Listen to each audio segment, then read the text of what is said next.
Hey everyone, it's the Gadget Guru. This is going to be about jerks in Yu-Gi-Oh! Most of you know what I mean.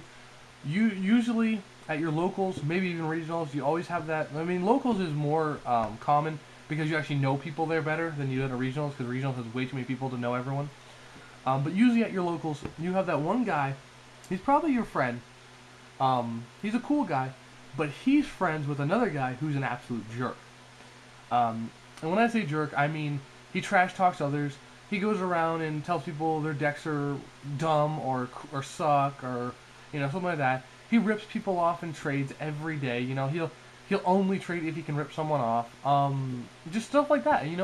Just things that are not friendly at all. And then like when he beats you, he'll just be like, yeah, what now? And then he'll walk away. But if you beat him, he's like, whatever. And he just throws his cards into his deck box and walks away.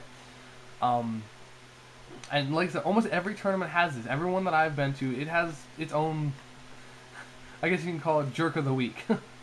um, and I recently I know someone here who's like I know I'm in that exact situation. I got a friend who's cool, and I love hanging with him, but he's got some friends who are complete jerks.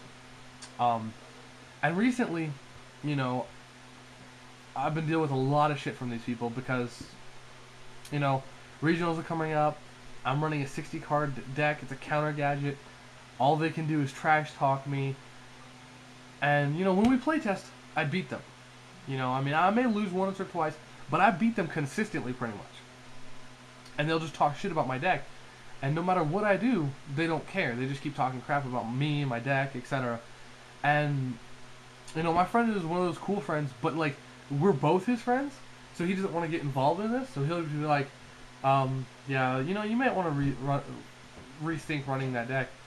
And, he built a deck that was the exact copy off of my deck. And then he's telling me to rethink it, It's just like, and, wherever you go, I think any card game is going to have its jerk player. Honestly, I think every card game, whether it's Magic Gathering, Pokemon, Yu-Gi-Oh!, there's always going to be a player at your tournaments who's going to be a jerk about it. Whether they just don't like you, whether, they're just like really rich and don't care, whether, I don't know. I mean, I guess they each have their own excuse, but the point is it's going to happen.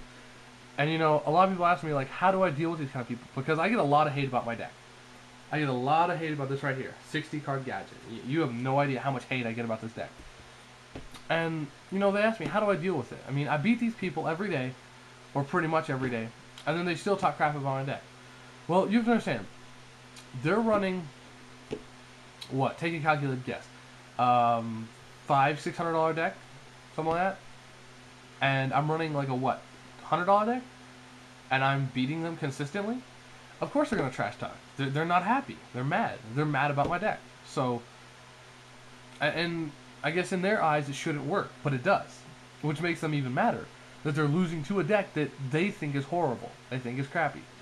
So honestly, how I deal with these people is I just ignore them. If they had a point, if my deck lost like every match, like if I went 0-4 or 1-3 at locals, I'd be like, oh my god, that's disgusting. I don't want to run this deck anymore. But the fact that it goes 4-0 or 3-1 at locals just shows you that it's not a horrible deck at all. It just isn't.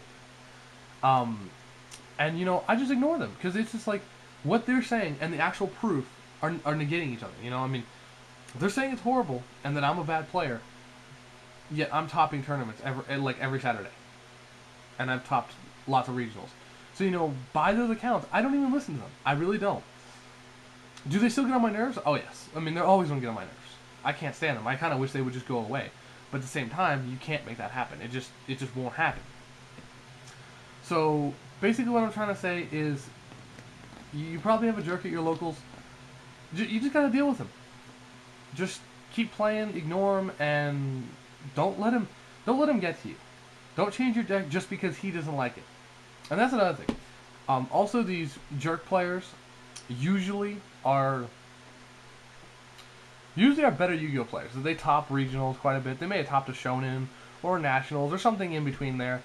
And a lot of people, how to put this?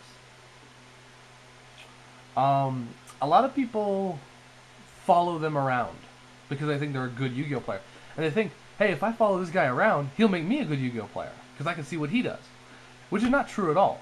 I mean, yeah, you might be able to get some pointers and tips from him or figure some things out from watching him, but 90% says he doesn't give a shit about you. He ain't gonna teach you jack shit.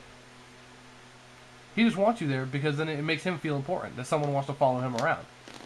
And I also have the same situation going on at where we're at our tournaments.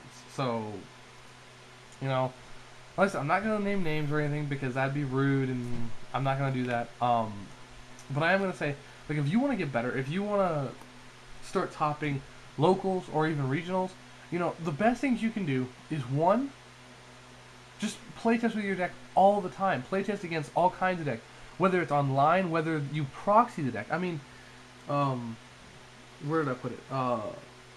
You know, even if you just use proxies and just write the card's name down and you know what it does and just play against those decks. As long as you can play against them and you know how the deck works and you know if you can beat it, if you can't beat it, why, you know, what's the problem with versing the deck, then you're gonna do so much better in the regionals. I mean, especially against that matchup. So even if you have to proxy the deck, it doesn't matter. You're still gonna get the same draw ratio pretty much. Another thing is, you know, not only do you want to proxy decks and play test constantly, but don't be afraid to take advice on your deck. Now, if someone gives you advice, and it's good advice, like, I always tell people, run Ultimate Offering and Machinas. And once they try it, they're like, wow, that's amazing. I'm like, yeah.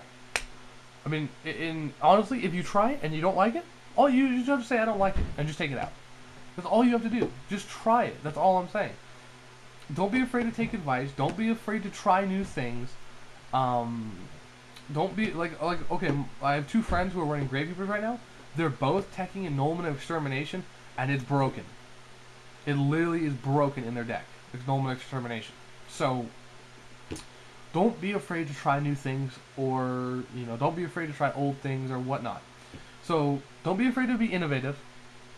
You know, play test with your deck constantly. Always play test with it. Get it to where you know what you're gonna do before you even do it. And the last thing is, know your rulings. I mean, and what I told my friend, honestly, I told him, go to a site. Go to Pojo, go to Yu-Gi-Oh! Forums, go to TCG Player, go to any of those sites. Go to their ruling section, and just sit there. Just sit there all day, and wait for new rulings to come up.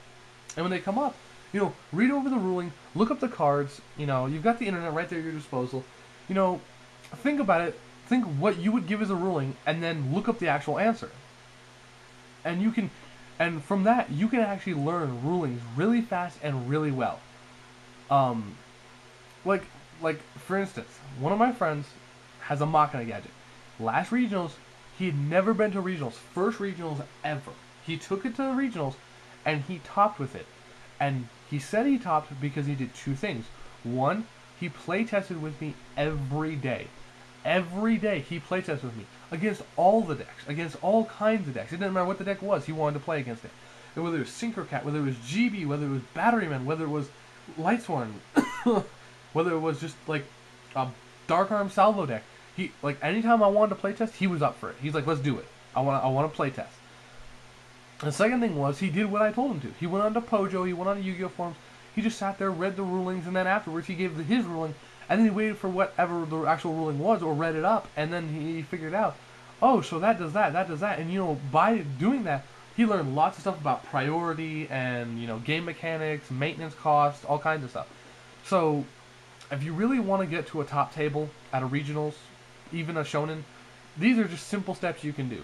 Just because you follow around a player like, I'm just going to use an example here, Adam Korn, just an example. Just because you follow around someone like Adam Korn doesn't mean you're going to get better by doing that.